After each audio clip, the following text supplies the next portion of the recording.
We are joined by Bill Miller. He is the president and CEO of the American Gaming Association. And this weekend, the Super Bowl will be in Las Vegas, Nevada, which in the United States is the casino capital.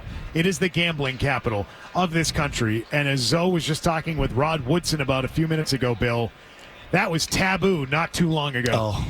No, it's an incredible thing and incredible for the gaming industry, sports betting industry. It's certainly incredible for the state of Nevada and for Las Vegas. This is your Super Bowl, then. Yeah, this is the pinnacle of what you guys have sort of designed everything around and tried to get it to, right? I think so. I think about when we go back in time, and it isn't that long ago, and you think about how the gambling industry started, right? It was Bugsy Siegel and Teamster money, right? Yeah. And there was a long time where that was what the world was. And there's still a lot of people in America that have that kind of kooky stereotype that, they watched the movie Casino too many times or something like that. They didn't mean to get whacked in the back. Yeah, we are going to go over to the Tangiers later on. I don't know if you want to join. Ace Rothstein's going to be there. Oh, my God. So, look, what an amazing transformation from those days to the modern gaming industry where, and you've got, this amazing property at Everett and with Wynn. And we've got 1,000 casinos in America now, and they're commercial and they're tribal. And almost every time, whenever we go into these neighborhoods or towns, somebody says something bad and they use the old stereotypical stuff. But we go into all these states and cities where, the auto industry left or the steel industry left, and we create jobs and pay a lot of money in taxes and create a lot of fun for people. And I think to think about coming full circle from the gaming industry started in Las Vegas, had a lot of challenges in terms of reputation. We've overcome those challenges. And now what we're seeing is kind of, the end of the rainbow, so to speak. State of Massachusetts back home as they watch this now. It took forever to legalize sports gambling. Do you shake your head at some of these states, like just dragging their ass? One of the things, that's unique or somewhat unique about our country is that, the federal government has a role in some things and states have the principal role in others. And in the gaming industry, states control it, not the feds. And we like it that way. And that means that if a state doesn't think that they want to have casinos or sports betting or what other things like Utah will probably never have any gambling. And that's okay, because that's what the people of Utah want.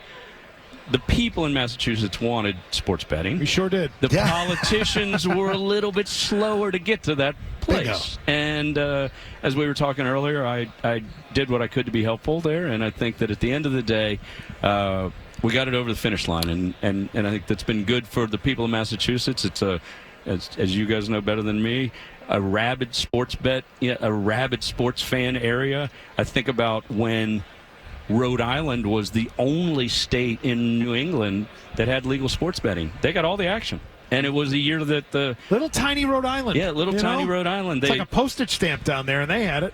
And it was a year that the Bruins went to the Stanley Cup final, and the Pats went to the Super Bowl and covered. And so the house did not do well. Because... Yeah. So I always love these numbers that get thrown around at this time of year. How much will be wagered on the Super Bowl? Do you have a number? Do you know how much will be wagered on this game? We do. And again, we have to remember that the illegal market still exists. Right. Your corner bookie, organized crime, and offshore websites still exist. And when we first got into this, making the argument to the Supreme Court, really, you should legalize sports in America because all American adults, or many American adults, are betting on sports. So let's legalize it. Let's make it safe. Let's make it better for consumers. And at that time, it was estimated that $150 billion was wagered illegally in America. That number, on everything? On everything. Okay. On everything. And so we've knocked that number down. But in terms of this week and the Super Bowl, 68 million people, 1 in 4 American adults, are going to bet on the Super Bowl. That's our estimations based around research that we've done over the years, and it'll be about $23 billion wagered, 44% up from the year before, and 35% in terms of total numbers. Part of it's 6 new states have legalized since last year, but it really is important to remember that the illegal market still exists out there. And so I talked about $150 billion in terms of, the illegal market previously, and we've knocked that number down to $64 billion. But and that's important. And people, they whine about the idea that there's too much advertising out there. Oh my God, I see sports betting advertising all the time. My answer to that is, how else are you going to move people that have been betting illegally on sports into the legal market without making them understand that there's a legal option? And Sure. you guys have. You guys have one of the best in Boston in DraftKings. We love the ads. We very much appreciate all of that advertising. Yep. Thank you very much to all of our partners. The show sponsored by BetMGM, right? This is a show that is presented by BetMGM. Yeah, awesome. We're in the game, Bill. It's Bill Miller who's with us, President and CEO of the American Gaming Association. When you come to Vegas, what are the accommodations for Bill Miller? They're pretty good. Where do they put you? They're pretty good. Hey, look, do you have like a card you just wave in any hotel or casino? And they just put you in the best suite that exists in this town? It's not Scott Zolak accommodation. It's pretty good. Well, he's a former Terrapin. So I do. This was discovered. As a former Terrapin. So what'd you study in school? Economics. Okay, so you get it. Yeah. Makes sense. I was a fine arts major for a little while, and I did a lot of stupid stuff. Yeah, we did down there. We were going through the bars. Yeah, we had some good ones down there. Yep. Bill, you did mention we're sort of at the end of the rainbow when it comes to the acceptance of gambling to the degree it's now been accepted. But what's the next?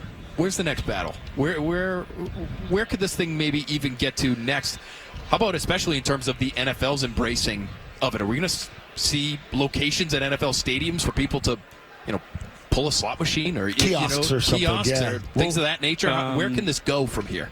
Well, we're already starting to see that, and we've seen it. So the Washington Commanders in Maryland, sports betting legal in Maryland now.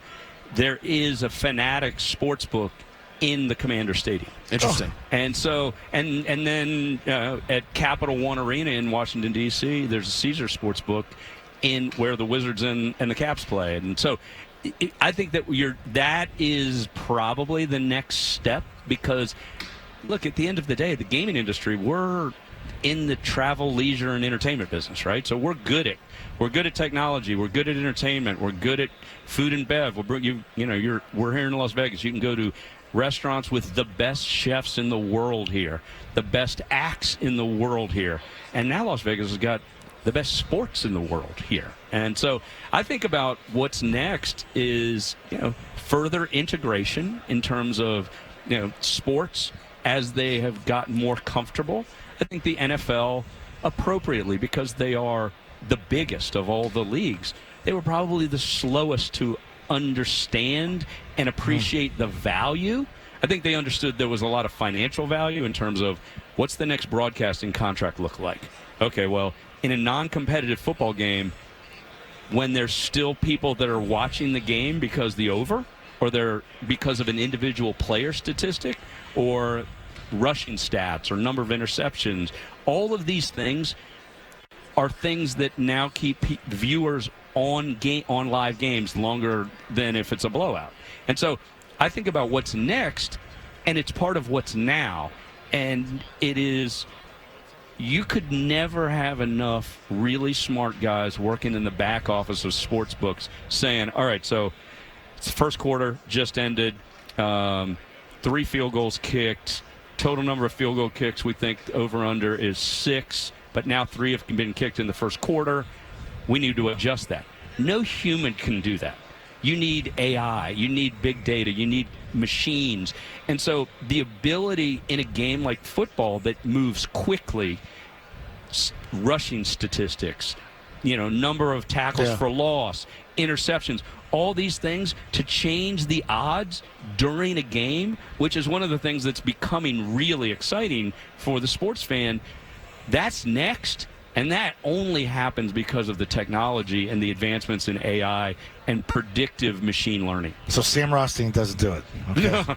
He's not the guy. Look, he's doing something. I don't know if he's definitely not doing the in-game parlays. Right. Well, we appreciate it, man. Go Bill, Terps. Awesome. Thank Thank you, buddy. Bill. Bill, great having you. Thank you guys Thank so you. much. Bill Miller.